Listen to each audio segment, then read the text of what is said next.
Je dois l'avouer, je raffole des accessoires pour faire de la vidéo mobile. Mais si je ne devais en avoir qu'un seul, de quoi serait-il constitué?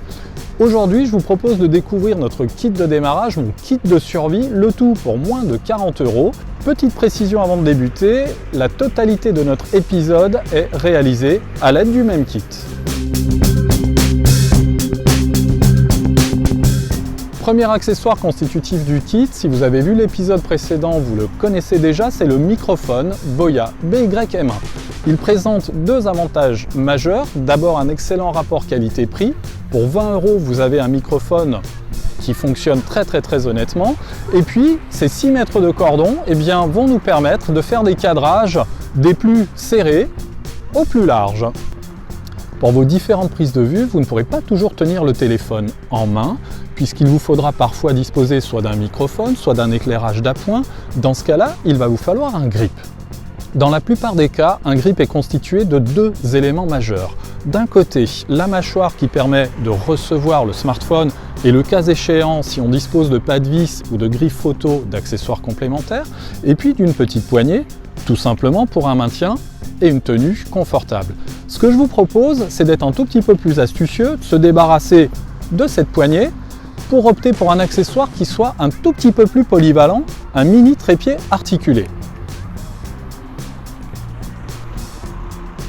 Mini trépied articulé, ça doit vous faire penser théoriquement à ceci, le père de tous les mini trépieds articulés, le GorillaPod. Toujours en quête du meilleur rapport qualité-prix, j'ai déniché chez Ulanzi une combinaison à un tarif imbattable de 17 € qui est constituée donc de la griffe et du trépied.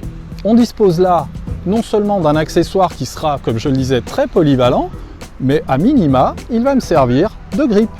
Vous voyez actuellement l'Ulanzi UFO dans une de ses fonctions les plus naturelles, c'est-à-dire en mode trépied fixe. Vous le disposerez là où il sera nécessaire que vous le fassiez. Et puis, si je m'amuse actuellement à faire quelques exercices, c'est parce que je n'ai pas encore précisé que la partie supérieure de mon kit, la partie donc mâchoire, s'appelle l'Ironman. On vient de le voir, on peut utiliser l'UFO en mode grip, on peut l'utiliser en mode trépied fixe, et puis il ne me reste plus qu'à mettre à l'épreuve ses fonctionnalités articulées pour voir justement s'il est aussi fiable qu'il m'en donne l'impression.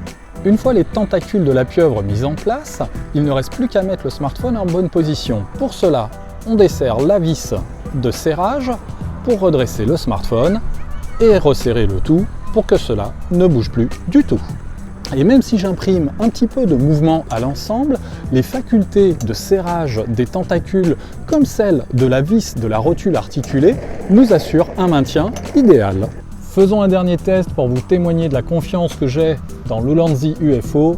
Je l'installe ici et j'installe surtout mon iPhone au rétroviseur du véhicule.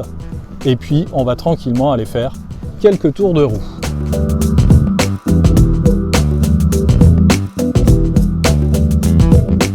Le Boya BY-M1, l'Ulanzi UFO et l'Ulanzi Ironman. Vous connaissez maintenant notre kit de démarrage et comme je le disais, mon kit de survie. Pour toute question relative à ces différents matériels, n'hésitez pas à utiliser les commentaires, ils seront au demeurant les bienvenus. Il ne me reste comme d'habitude plus qu'à vous donner rendez-vous sur Twitter, YouTube et LinkedIn.